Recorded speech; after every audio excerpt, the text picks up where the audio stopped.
Hey, this is Rich, your local SEO guy, and today I just want to show you some things you should never do. And I've examined so many local websites, and the mistakes I see are just incredible, which allows me to actually help my clients beat those other businesses that are making these mistakes. So let me show you what I mean. So for my example, I'm going to use right way air conditioning and heating. So let's take a quick look at it.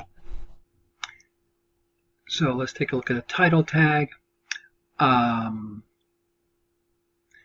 Okay, normally, especially when it comes to local businesses, in the title tag, I don't like putting the name in just because I want as much space to basically stuff it with keywords. So that's my first thing, but it's not too bad. You can take a look at it right here. As you can see, see the LLC, that's space, and we have repair, we have service. The services, are they only air conditioning? Because if they do other things, then you see my point. Repair service. Let's take a look real quick. If they're only AC, I guess that works. It's hard to tell.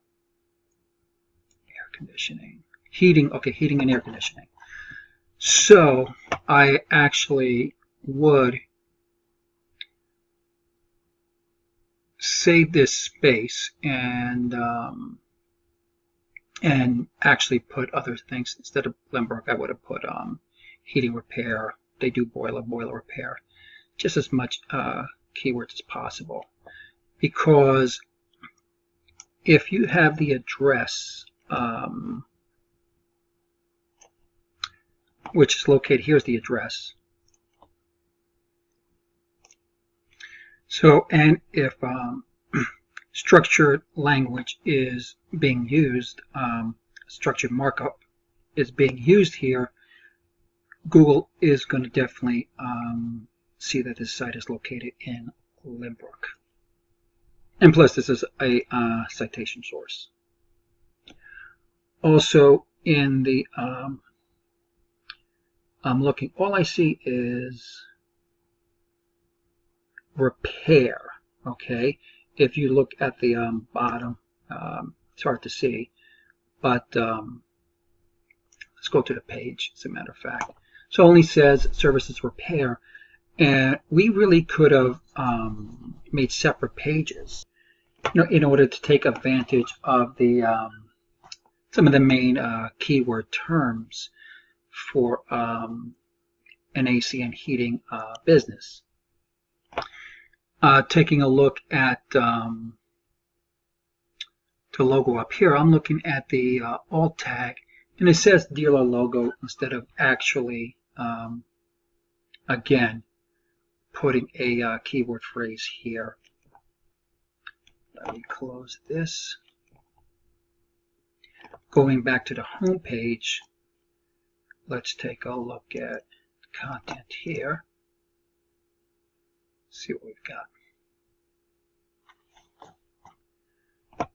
Okay, for H1 class, we're showing home. We're not showing the content itself, which is pretty interesting. So here's an example. It looks like this is dynamic. Let me cut this off, and actually this doesn't have a description.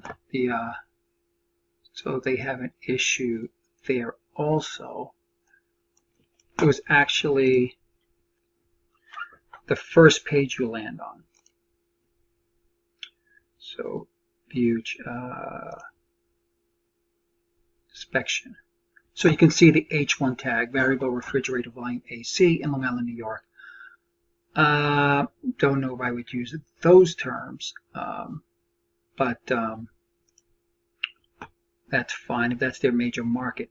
One thing I did notice, though, is when I do and inspect again, even though I'm not looking at this site, I noticed an issue where we're not. Oh, there we go. Sorry, I was looking at the wrong place. Here we go. Okay, I didn't see that. Good. So actually, they're an example of what to do right. So let's actually go to the one I'm actually examining. Okay. So I just wanted to take a look at. I just did a site, rightwayairconditioning.com, just to take a look at their meta description. And obviously here, you don't want to get too wordy. You really want to make this as tight as possible. And this goes back into what I mentioned before about making separate pages.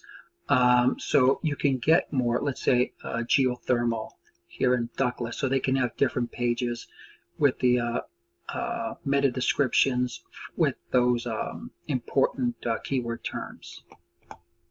Now I'm just taking a quick look at the backlink structure using Majestic SEO. And one of the things I see here is the low trust in reference to the citation flow. So I actually thought this was off, so I didn't speak for a second. Let's take a look down here.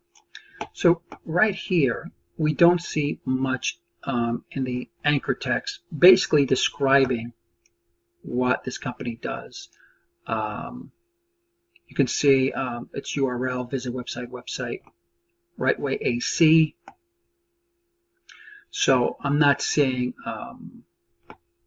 enough keyword terms in the anchor text, and you have to be pretty careful with that nowadays because Google becomes very, very suspicious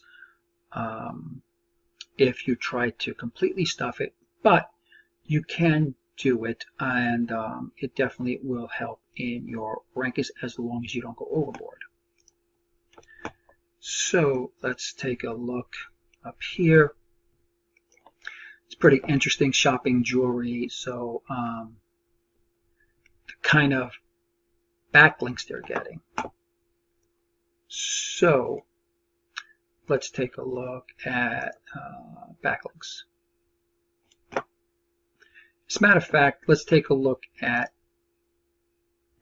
not from the URL, but let's do it from the domain, because then we can see everything. Okay, so from this is actually worse. So it looks like they've got a bunch of crappy backlinks. Now we can take a look.